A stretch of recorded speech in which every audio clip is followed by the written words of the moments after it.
여러분 안녕하세요. 네, 한 주간 동안 사경회를 같이 하게 돼서 정말 행복했습니다. 사경을 헤매셨는지 모르겠습니다만 사경을 많이 헤매신 분이 나중에 사경을 안 헤매시고요. 덜 헤매신 분이 헤매실 수 있습니다. 예. 제가 오늘 설교 시간에 시간이 짧아서 좀 아쉽지만 최선을 다해서 시간에 맞춰보도록 하겠습니다. 자, 오늘 마지막 시간이고요. 재림교회 신앙의 심장, 성경으로 푸는 핵심 성소교리에 관하여서 같이 공부를 했습니다. 자, 오늘은 십자가 속죄와 하늘 성소의 정결이라고 하는 제목으로 말씀을 드리겠습니다. 다니엘서 8장 14절입니다. 그가 내게 이르되 2300주야까지니 그때의 성소가 정결하게 함을 입으리라 하였느니라. 여러분 우리가 하늘 성소 참 성소에 대해서 배웠죠. 성소에는 매일의 봉사, 그 다음에 1년에 한 번 하는 연례 봉사가 있는데 1년에 한 번 하는 그 봉사 대속죄일의 이야기가 바로 성소 정결을 위한 봉사였다라고 하는 것입니다. 여러분 성소라고 하는 말 자체가 거룩하다는 말 아니에요? 근데 그 성소가 다시 정결해야 될 필요가 있습니까? 그렇죠? 네. 그런데 성소가 정결해야 할 필요가 있다는 것을 다니엘서 8장 14절에 이야기해 주고 있습니다. 이 기간은 여기 보니까 2300주야라고 하는 기간이 나오죠. 여러분 하나님께서 어떤 구속의 역사를 할 때는 정하신 시간들이 있습니다. 예수님 이 땅에 언제 오시는가, 그 다음에 얼마만큼 봉사하시는가, 하늘에 가셔서 재림하시는 시기는 정해지지 않았지만 구약의 절기들을 통하여서 이것이 역사적으로 어떻게 구속이 만들어져 가는 것인가에 대해서는 이미 성경에서 예언을 통하여서 우리에게 말씀해 주고 있습니다. 여기 도표를 좀 보시죠. 여기 2300주야까지니 그랬죠. 그러니까 2300주야까지가 되면 성소가 정결하게 함을 입겠다라고 성경은 분명히 우리에게 이야기하고 있습니다. 근데 2300주야에 관한 이야기는 다니엘서 9장에 70주일과 기산점이 같다라고 그렇게 말하고 있습니다. 간략하게 말씀드릴게요. 그러면은 70주일의 기산점이 언젠가요? 예루살렘 중건령이 날 때부터 시작한다라고 이야기하고 있어요. 그러므로 70주일과 2300주야의 기산점은 BC 457년인 것이에요.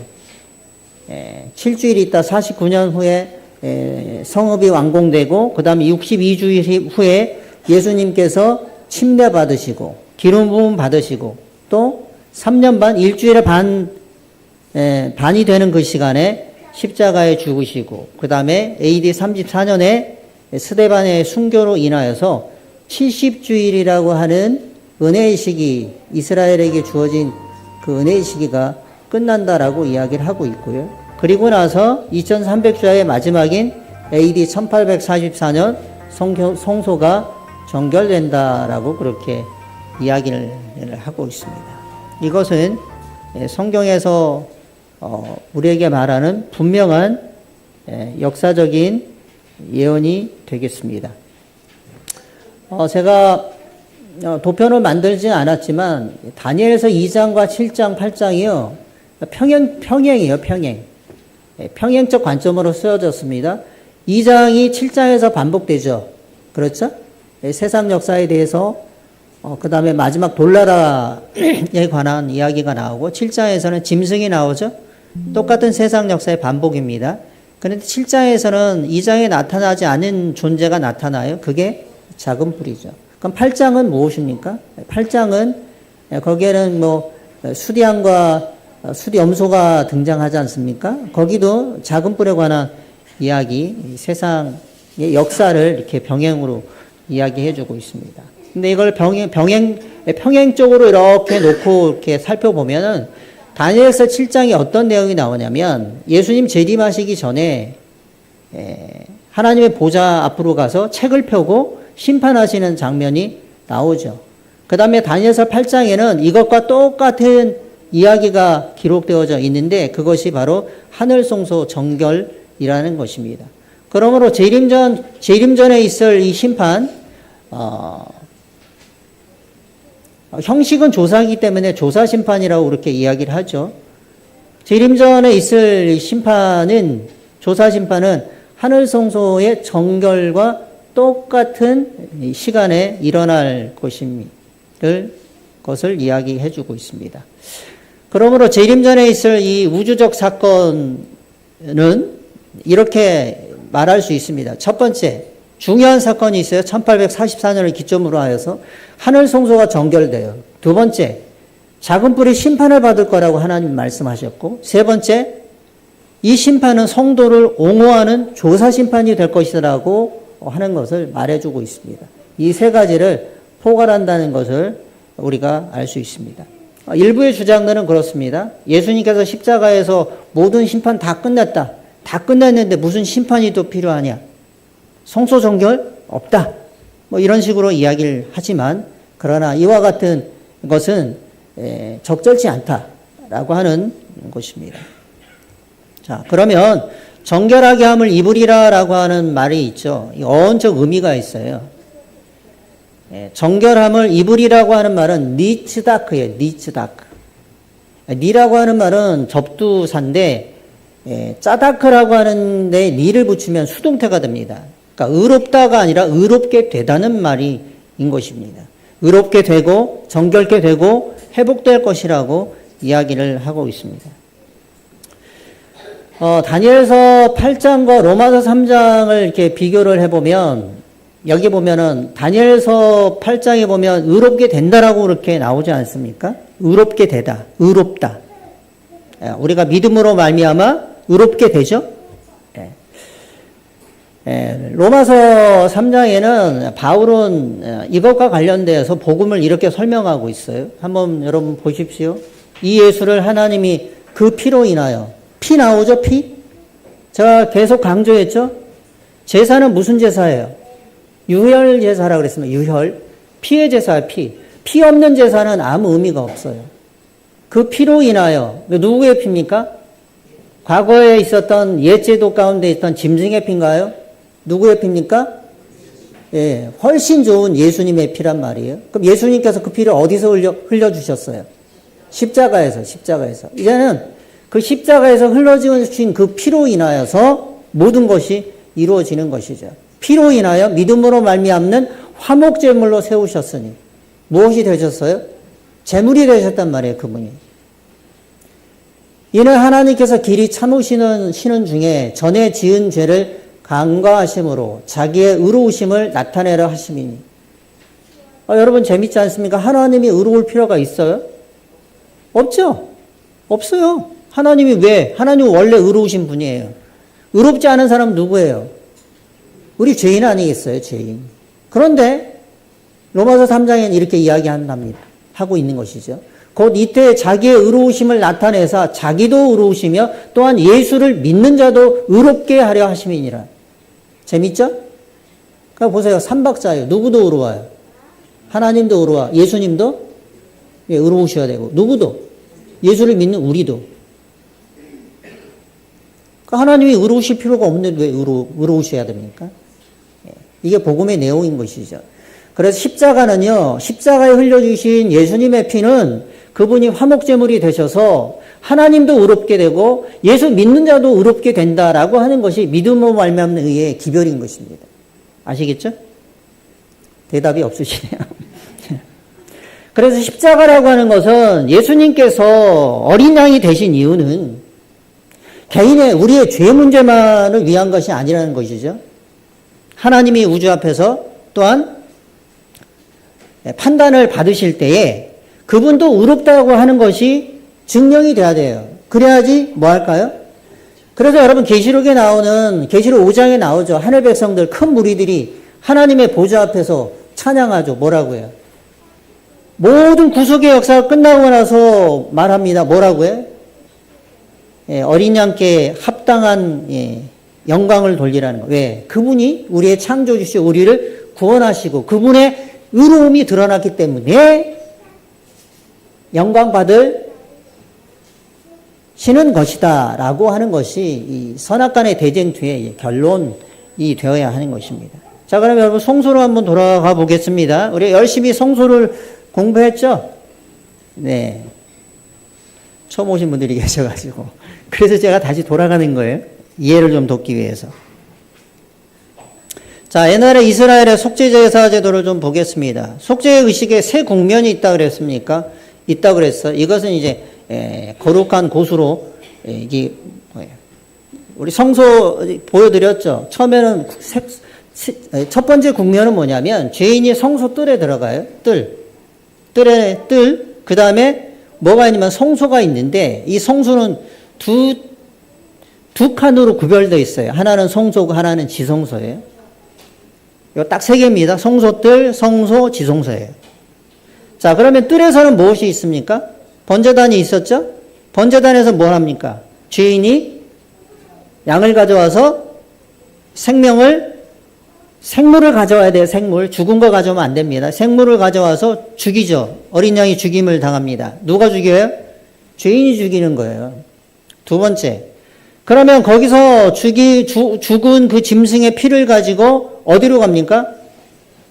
속죄 양의 피를 어디 갖다 뿌려? 번제단에 먼저 뿌리고 성소로 들어가서 분향단과 그 다음에 지성소와 성소를 맡고 있는 휘장 앞에 뿌려집니다. 이렇게 뿌려지게 되면 어떻게 돼요? 여러분 피에 죄가 옮겨졌잖아요. 이 안수에서 죄가 전가되는 것입니다. 오염이 전가되는 거예요. 이 짐승은 부정하게 되고 나는 정하게 되는 거예요. 그러면 그 부정한 피를 가지고 어디로 갑니까? 성소에 갖다 뿌렸단 말이에요. 그러면 성소는 오히려 뭐가 돼요? 거룩한 곳은 죄로 인하여서 오염이 되고 부정하게 되는 것입니다. 이게 매일 일어났다는 거예요. 끊임없이. 그러면 죄인들은 용서받고 갔죠. 그러면은 그 죄를 누가 감당합니까? 성소가 감당하게 되는 거예요. 그러면 성소가 더러워졌어요. 오염됐어요. 그러면 성소를 그냥 놔두면 될까요? 예? 하나님은 더러운 것을 못 참는 분이시란 말이에요. 없애야 될 거 아닙니까? 그걸 위해서 예수님께서 피 흘리셨는데. 그러면 성소를 정결하게 해야 돼요.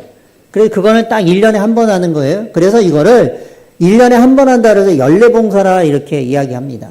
그러면은 이날 먼저 제사장이 그 일을 해야 되는데 제사장이 부정하면 안 되잖아요. 그래서 먼저 누구를 위해서 제사를 드린지 아세요? 제사장을 위해서. 그리고 제사장이 이제 두 염소를 가져와요. 그러면 제비를 뽑아요.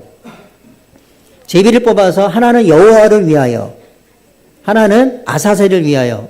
그래서 여호와를 위하여 뽑힌 그 염소를 잡아요. 잡아가지고 그 피를 가지고 어디로 들어가요? 먼저 어디로 들어가는지 아세요? 지성소에 들어가요. 지성소에서 피를 뿌려요. 어디다? 언약궤 위에 속죄소에 피를 뿌립니다. 그리고 성소에, 그 다음에 성소 뜰로 나와서 또 번제단에 이렇게 뿌리는 것이에요. 이거 좀 이상하죠? 번제단에 뿌리고 성소에 뿌리고 지성소에 뿌리지 않고 역순이에요, 역순. 그래서 피를 발라서 성소를 전체를 정결하게 하기 때문에 구약의 제사 제도에서는 성소가 정결되었다. 이렇게 이야기하는 것입니다. 그런데 우리가 배웠죠. 그 성소가 어디에도 있어요? 하늘에도 있단 말이에요. 그 하늘 성소도 우리의 죄로 인해서 오염되고 부정하게 되었습니까? 부정하게 되었던 것입니다. 자, 속죄하다는 말이에요. 이게 속죄소가 있잖아요. 속죄소가. 이건 명사고, 동사는 속죄하다요. 킴페르, 카파르. 이게 강조형입니다. 강조예요. 이 히브리 말은 좀 재밌어요. 같은 말인 것 같지만, 강조형이 있고, 그냥 일반형이 있고 그래요. 네. 매일의 속죄제사나 연례 대속죄일의 봉사에 동일하게 사용되어진 단어입니다. 그러면 매일의 제사에서 제사장이 속죄한 즉 그랬거든요. 죄인이 죄사함을 받았다는 말이고요. 매일의 속죄제사에서는 죄인으로부터 죄가 정결케 된다, 즉 의롭게 된다는 거예요. 이때 쓰였습니다. 그러면 대속죄일의 연례봉사에서 이 말이 어떻게 쓰였는가? 레위기 16장 15절 16절입니다. 또 백성을 위한 속죄제 염소를 잡아 그 피를 가지고 장 안에 들어가서 그 송아지 피로 행함같이 그 피로 행하여 속죄소 위와 속죄소 앞에 뿌릴지니 곧 이스라엘 자손의 부전과 그 범한 모든 죄를 인하여 지성소를 위하여 속죄하고, 이게 뭐예요? 예. 속죄하고 또 그들의 부정한 중에 있는 회막을 위하여 그같이 할 것이요. 예. 속죄하다라고 하는 말이 이렇게 사용되었다는 것입니다.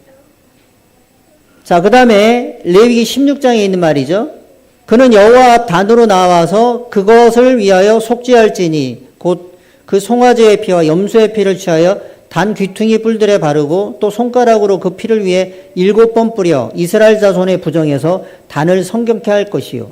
그 지성소와 회막과 단을 위하여 속죄하기를 마친 후에, 지성소도 속죄해야 되고 다 죄로 더러워졌으니까 그 전에 매일의 봉사에서 부러졌던 그 곳도 다 정결케 돼야 되잖아요. 다 그렇게 뿌려서 깨끗하게 했다는 것입니다. 그러므로 성소도 의롭게 되는 것입니다. 어제 제가 말씀드렸던 것도 있잖아요. 속죄하다는 것이 목적어가 사람이게 되면 의롭게 하다, 속죄하다는 말이고요.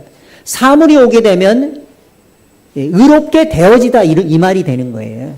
이해하시겠죠? 똑같은 말인데. 자, 매일의 제사는 죄인을 속죄하기 위함이었고요. 연례봉사인 대속죄일에서는 지성소와 회막과 뜰의 단을 위해서 속죄함이었습니다. 이것은 성소를 정결하기 위함이었습니다. 그러므로 성소도 의롭게 되는 것이에요. 됐죠? 네. 자, 그런데 재밌는 게 있습니다. 여러분, 이 굉장히 중요한 포인트입니다. 자, 매일의 속죄 제사가 있었고, 연례 속죄 제사가 있었다 그러죠. 속죄 봉사가 있었습니다. 근데 이 두 국면은 다 뭐냐면, 피에 의해서 집전됩니다. 피. 옛날에는 짐승의 피였지만, 하늘 성소에서는 누구의 피예요? 이 땅에 오셔서 예수님께서 인성을 가지고 오셨잖아요. 그리고 이 땅에 어린 양으로 오셔서 그분이 직접 자신이 제물이 되셔서 피를 흘리셨어. 그러면 십자가에서 흘리신 그 피는 십자가에서 그냥 흘리고 오케이 너희들 죄 다 용서해서 빠이빠이 하고 끝인 거예요? 일반 개신교에서는 그렇게 생각한단 말이에요. 왜? 예수님께서 피 흘려서 주셨으니까 다 끝났다. 다 용서되었다. 우리는 심판으로부터 다 면제되었다. 끝났다. 이렇게 말합니다. 여러분, 그러면 구약의 성소제도를 한번 살펴보세요. 짐승의 피를 번제단에서 피를 흘렸으면 거기서 제사 드리고, 예? 번제 드리고 그냥 다 끝납니까? 제사장도? 더 이상 일이 없나요? 그렇지 않아요. 여러분, 매일의 제사나 매일의 속죄 제사나 연례 속죄 봉사의 가장 중요한 것은 피입니다. 피. 왜 피가 필요한지 피가 있어야지 뭐 할 수 있는 거예요. 용서받고 피가 있어야 의롭게 되고 피가 있어야 깨끗해 되는 거예요. 아시겠죠? 그래서 그 피를 가지고 제사장이요, 이제는 어디 가서요? 성소에 발라져야 하는가? 발라져야 해요. 매일의 제사나 연례 제사나 발라져야지 그게 효과가 있고 적용이 되는 것입니다. 매일의 제사에서는 죄인은 죄에서 놓이고 용서받죠.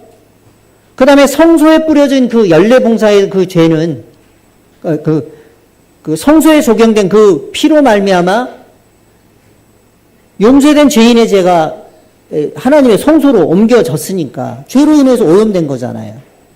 그래서 연례 봉사에서 성소를 정결하게 해야 될 필요가 있었다라고 하는 것입니다. 자, 이게 아래죠.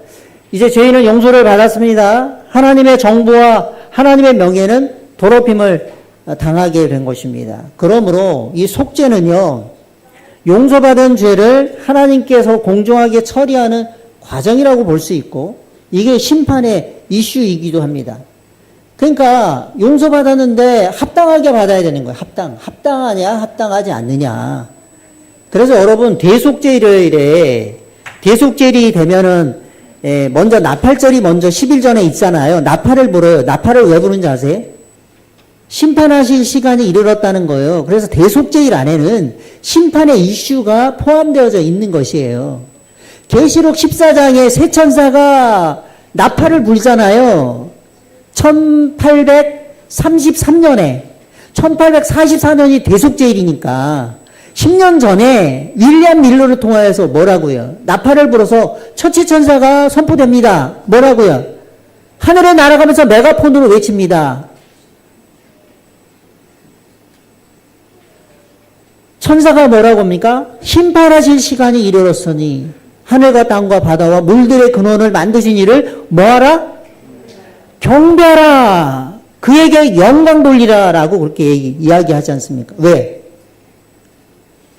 이제는 여러분 하나님이 구속사업 하는데 뭐 계속 시간 끄는 게 아니라 언젠가는 무엇이 매듭이 돼야 되는 거예요. 매듭이. 그래야지 우리도 빨리 하늘나라 갈 거 아닙니까? 정해져 있는 거예요. 이해하시겠죠? 저만 떠들어요. 아이 목 아파. 심각해서 그런가? 저만.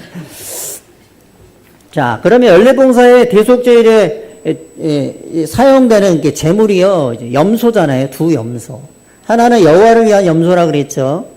성서에 기록된 용서받은 죄의 기록도 다시 십자가를 상징하는 속죄 염소의 피로써 영원히 정결케 되는 것입니다. 자, 그런데 중요한 게 있어요. 그러면 여호와를 위한 염소는 그전에는 우리가 일반적으로 개인이 제사를 드릴 때, 제물을 드릴 때 안수했잖아요. 그런데 이 염소는 안수하지 않습니다. 안수 안 해요. 왜 안수 안 하는지 아세요? 이거는 내 죄를 위해서 하는 게 아니기 때문에 내 죄가 전가되어서는 안 돼. 이거는 단지 무엇을 위해서요? 여호와를 위해서 성소 정결을 위한 것이기 때문에 그냥 깨끗한 오염되지 않은 피를 가지고 모여야 되는 거예요. 성소를 정결해야 하기 때문입니다. 그 다음에 두 번째는요, 아사셀을 위한 염소가 있었는데, 이 염소에는요, 성소 정결을 하고 나서, 다 하고 나서, 나와서 대제사장이 어떻게 합니까? 이 염소한테는 안수를 해. 왜 안수하는지 아세요? 성소가 정결해야 되려면 성소에 있는 죄가 어디론가 없어져야 될 거 아니에요. 도말돼야 될 거 아니에요. 그럼 성소에 있는 모든 죄를 누구한테요? 아사셀이 염소한테. 이게 사탄의 상징이에요. 죄의 원흉은 누구예요? 사탄이기 때문에 사탄에게 모든 죄가 다 전가되는 거야. 그리고 뭐합니까? 어디로 쫓아내요? 광야로 콩 차버린단 말이에요. 너는 여기 있으면 안 돼. 그걸 상징하는 것이라고 말할 수 있습니다. 이것이 레위기의 속죄의식이고요. 자, 넘어갑시다. 자, 그러면 우리가 엘렌 화이트 선지자의 증언의 말씀을 좀 보겠습니다. 저는 성경 읽을 때 죄송해요. 이 성경 읽을 때 감동이 있어요. 그런데 더 저를 전율하게 하는 것이 선지자의 증언의 말씀이에요. 여러분 이거 읽어보셔야지 알아. 안 읽어본 사람은 들어보세요. 구약시대 백성들의 죄가 믿음으로 말미암아 속죄 제물에게로 옮겨지고 그 제물의 피를 통하여 죄는 상징적으로 다시 성소로 옮겨졌던 것처럼 새 언약에는 회개한 자의 죄가 믿음으로 말미암아 그리스도에게로 옮겨지고 우리가 새 언약 가운데 살죠? 똑같습니다. 패턴이. 그리스도께서는 그것을 실제적인 하늘 성소로 옮기셨다. 그런데 마치 모형적 지상 성소의 정결이 그렇게 더럽혀 왔던 죄를 도말함으로 되었던 것처럼 하늘 성소의 실제적인 정결도 뭐라고요? 실제적이 아니에요. 하늘 성소가 있어요, 없어요? 아직도 감을 못 잡으시겠어요? 실제적이라니까요, 실제적으로. 그냥 뭐 우리에게 교훈 주기 위해서, 우리에게 그냥 감화를 끼치기 위해서 그런 게 아니에요. 거기에 기록된 죄를 도말하거나 제거의 버림으로 이루어진다. 아멘 아닙니까? 대쟁투 657쪽. 제가 한번 읽어볼게요. 지성소의 봉사가 마쳐지고 속죄 제물의 피의 공로로 이스라엘의 모든 죄가 성소에서 옮겨지면 아사셀 염소가 산채로 여호와 앞에 끌려 나왔다. 그때 대제사장은 회중 앞에서 이스라엘 자손의 모든 불의와 그 범한 모든 죄를 고하고 그 죄를 염소의 머리에 두었다. 그와 똑같은 방법으로 하늘 성소에서의 속죄 사업, 속죄 정결의 국면, 죄 도말의 국면, 옹호의 국면이 완성되면 세 가지 국면이 있다고요. 이건 제가 쓴 거예요. 하늘 성소의 속죄 사업이 완성되면 하나님과 천사들과 구속받은 큰 무리들 앞에서 하나님의 백성의 죄는 사단에게 놓일 것이다. 그리하여 그들은 유혹하여 범하게 된 모든 죄의 책임을 사탄이 져야 할 것으로 선고될 것이다. 이 심판이죠, 심판. 누구도 심판받아요. 우리도 심판받지만 우리는 뭐 한 거예요? 의롭게 된 거예요. 누구도 심판받아요? 사탄도 심판받아요. 하나님이 옳다고 하는 것을 옹호하는 거잖아요, 옹호. 그러니까 죄의 원흉은 사탄이에요. 결국 이제 판결 나는 거예요. 자, 읽어보겠습니다. 표상적 성소봉사를 통해 나타난 속죄가 매일의 봉사나 연례봉사나 간에 모두 십자가를 상징하는 그리스도의 흘려진 피에 기초되어 있었던 것처럼 원형적 속죄의 봉사도 성소봉사나 지성소봉사나 간에 십자가의 보혈이 모든 속죄를 위한 토대이다. 성소 제가 사진 보여드렸죠. 성소가 이렇게 있으면 직사각형 두 개를 붙여놓은 거란 말이에요. 그러면은 이거 사선으로 대각선을 그어보면 성소 뜰이에요. 그 다음에 성소 쪽인데 성소 뜰에 X를 쳐보면 가운데 꼭지점이 어디라고요? 번제단이에요, 번제단. 예수님의 피. 이게 핵심이에요, 핵심. 그 피가 성소도 가고 지성소도 가고 그 피가 성소도 깨끗하게 하고 지성소도 깨끗하게 하고 우리의 죄를 용서하고 하나님께서 옳다는 걸 옹호해 주는 거예요.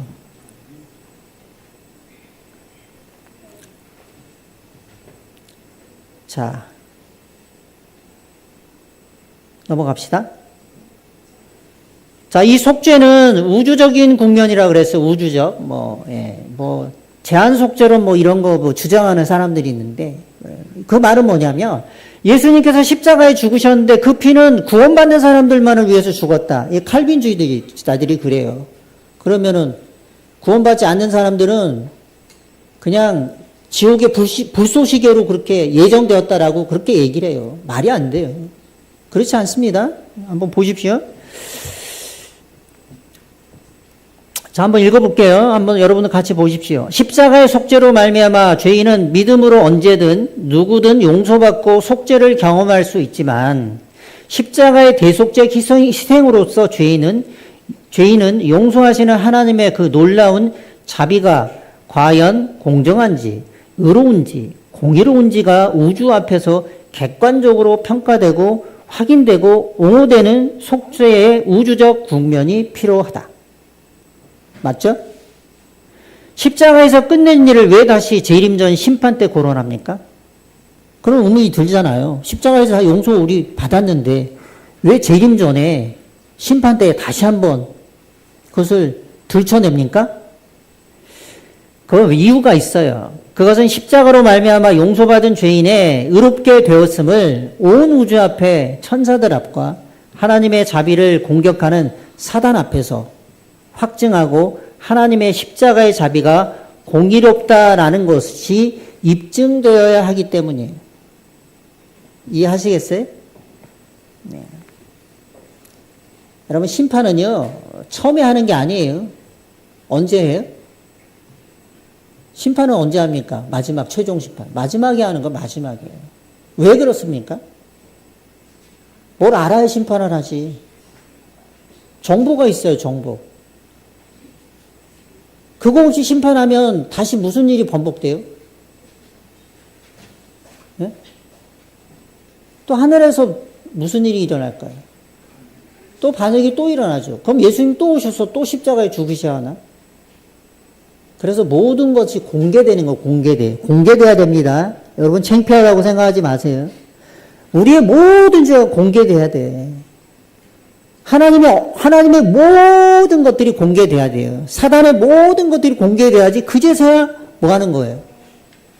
하나님도 의롭고, 우리도 의롭고, 응? 누구요? 예수님도. 그래서 그걸 위해서 예수님께서 십자가에서 피를 화목제물로 희생제물이 되신 것이에요. 그래서 우리가 뭘 얻은 거예요? 더 나은 약속을 받았고, 더 나은 성소가 우리에게 있고, 더 나은 피가 있고, 더 나은 믿음이 있는 거야. 히브리서 11장. 그 얘기 한 거예요.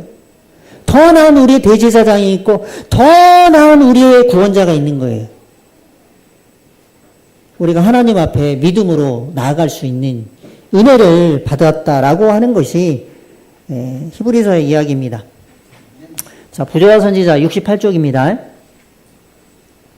구속의 경륜에는 사람을 구원하는 일보다 더 광범위하고 깊은 목적이 있었다. 사람 구원하는 일 아니었나? 다른 무슨 목적이 또 있나? 있습니다.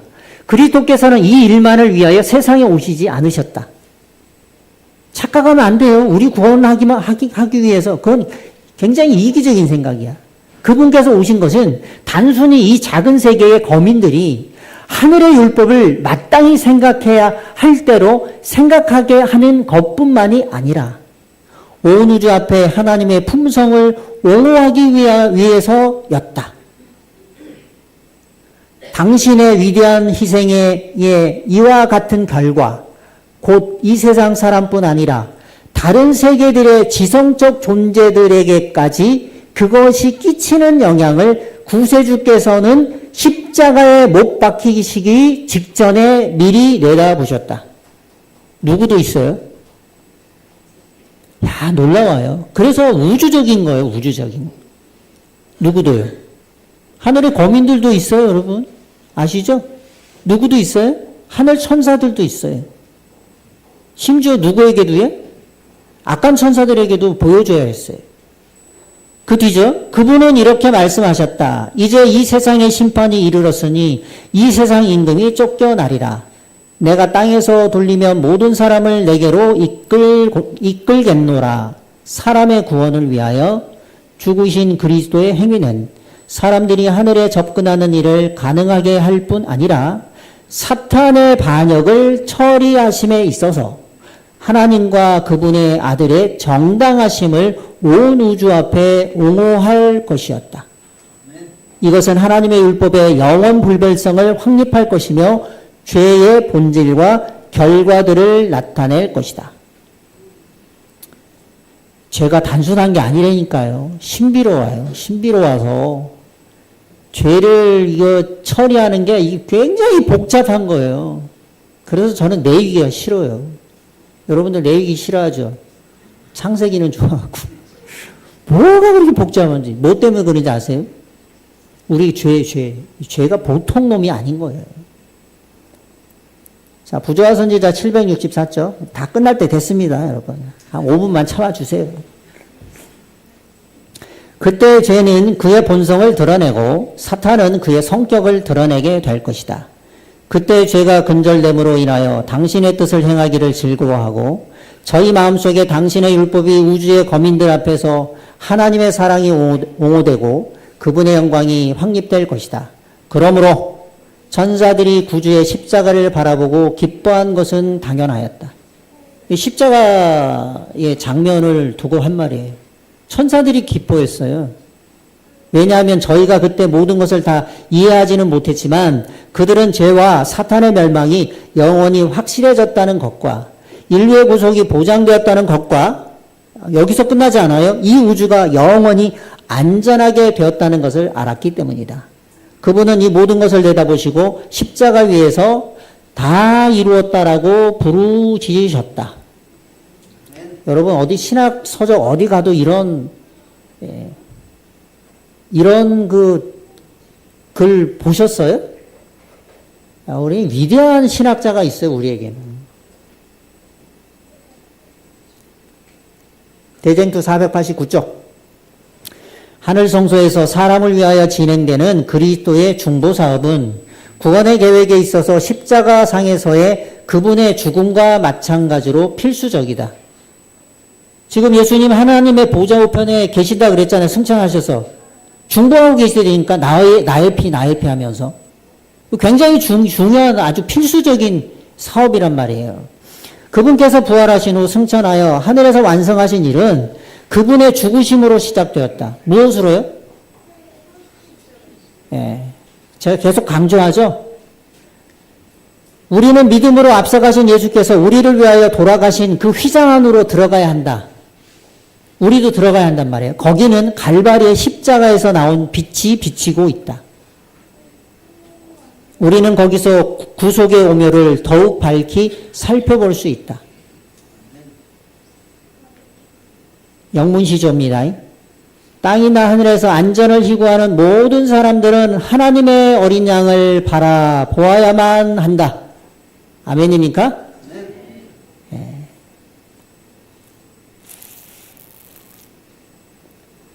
누구도요? 우리만? 아니에요. 여기 본문의 내용은 천사들도 누구를 봐야 돼요? 죄짓지 않은 천사들도 누구를 봐야 돼요? 안전하려면 어린 양을 바라보아야 된다라고 말하고 있는 것입니다. 여러분, 어린 양을 바라보시길 바랍니다.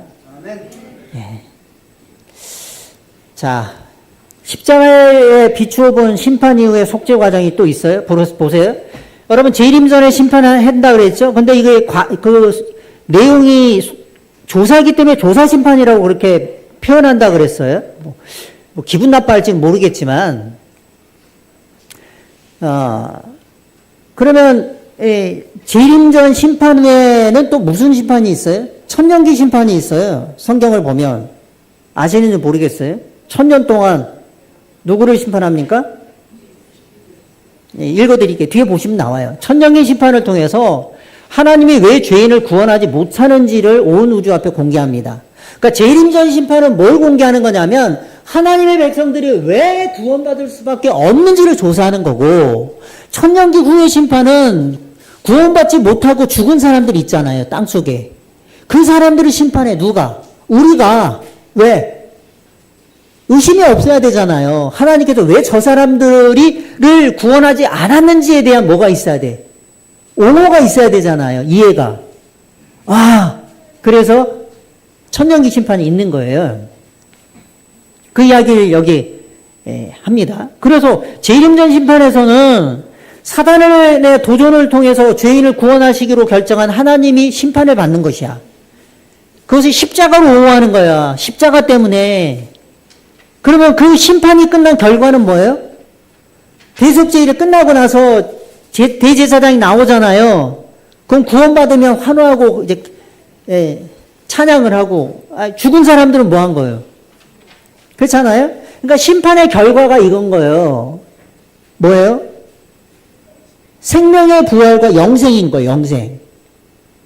예? 그리스도의 보혈의 공로를 의지하지 않으면 뭐예요? 사망의 부활과 영멸인 거예요. 영멸. 그럼 죽었어. 죽었는데 왜 또 들춰내가지고 부관 참시도 아니고 그 사람의 생애를 다 들춰봅니까? 그래서 천년기 심판이 필요합니다. 다 끝났습니다. 자, 여기 나오죠? 다 명백히 밝혀지게 되는 것입니다. 기록책들이 펼쳐지자마자 예수의 눈은 악인들을 주목하신다. 책들이 펼쳐져요. 악인들. 그때 그들은 그들이 지금껏 범한 모든 죄를 깨닫는다. 누가요? 다시 살린단 말이에요. 살려. 천년기 지난 다음에 다시 살리잖아요. 그러면 그 깨어나가지고 뭘 봅니까? 이제 기록책이 펼쳐지고, 그걸 누가 봐요?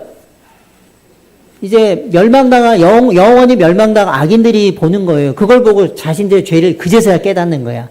그들은 그들의 발이 어디에서부터 순결과 성결의 길에서 벗어났는지, 그들의 교만과 반역이 그들을 얼마나 심하게 하나님의 율법을 범하게 하였는지 깨닫게 된다. 그들을 죄에 빠지게 한 매혹적인 시험은 받은 것, 축복을 무시한 것, 하나님의 사자들을 모욕한 것, 경고를 거절한 것, 완고하고 회개하지 않은 마음으로 자비의 물결을 물리쳐 버린 것, 그 모든 것들이 마치 불로 기록된 문자와 같이 나타난다. 보좌 위에 십자가가 나타난다. 십자가가 심판하는 거예요. 그래서 악인들의 최종적 정죄는요, 십자가의 자비를 거절하는 데 있는 것입니다. 그분의 공의는 십자가의 자비에 근거되어 있는 것이에요. 하나님의 공의와 사랑 배우잖아요. 아시겠어요? 다시 말해 십자가가 그분의 공의를 최종적으로 집행할 수 있는 근거는 십자가에 있는 것이라는 것입니다. 대전도 670. 자, 그러면 누구도 심판받아야 된다고요? 사탄은 그의 고의적인 반역이 그로 하여금 하늘에 적합하지 못하게 만들었음을 안다. 그는 전력을 다하여 하나님을 대적하여 싸워왔다. 하늘의 순결과 평화와 조화는 그에게 극심한 고통이 될 것이다. 하나님의 자비와 공의에 대한 그의 비난은 이제 잠잠해졌다. 그가 여호와께 돌리려고 노력해온 비난이 자기에게로 남김없이 돌아온다. 이제 사탄은 엎드려 자기에게 내리는 판결의 공의로움을 고백한다. 사단도 뭐합니까? 마지막에 무릎 꿇고 뭐예요? 인정해, 인정. 하나님은 뭐하다고? 하나님은 공의로우신 하나님이라고. 당신이 맞다고. 근데 사단은 뭐예요? 고백은 하는데 회개는 안 해. 이미 늦었어. 그래서 멸망당하는 것입니다. 자, 마지막입니다. 여기 이런 말이 있죠? 오직 한 가지 기념물은 남게 된다. 우리 구주께서는 십자가의 표를 영원히 언제나 간직하실 것이다. 그래서 하늘나라 가면 예수님 손에 뭐가 있다고 얘기해요? 십자가에 못 박은. 영원히 남는 거예요. 대쟁투는 끝났다. 자, 여러분 대쟁투 총서 아시죠? 하나님은 사랑이심이라 첫 번째 문장이에요. 그러니까 마지막 문장이 이겁니다. 대쟁투는 끝났다. 죄와 죄인들은 없어졌다. 아멘? 온 우주는 정결해졌다. 오직 조화와 기쁨의 맥박만이 온 우주의 만물을 통하여 고동한다. 생명과 빛과 환희가 만물을 창조하신 분에게서 끝없이 넓은 우주로 퍼져나간다. 가장 작은 원자로부터 가장 큰 세계에 이르기까지 만물은 생물계와 무생물계를 막론하고 조금 더 흠이 없는 아름다움과 완전한 기쁨으로 뭐라고요? 하나님은 사랑이시라고 선포한다. 일부러 이렇게 썼나? 사랑하는 성도 여러분, 마치겠습니다. 고생하셨습니다. 네. 기도하고 마칠까요? 아니면 순서 진행하시겠어요? 네. 네, 수고하셨습니다. 네, 우리 마치는 찬미 부르시고 축도로 마치도록 하겠습니다. 다 같이 일어나셔서 찬미 성전뜰 안 중앙본이 우리 찬미 부르시고 마치겠습니다.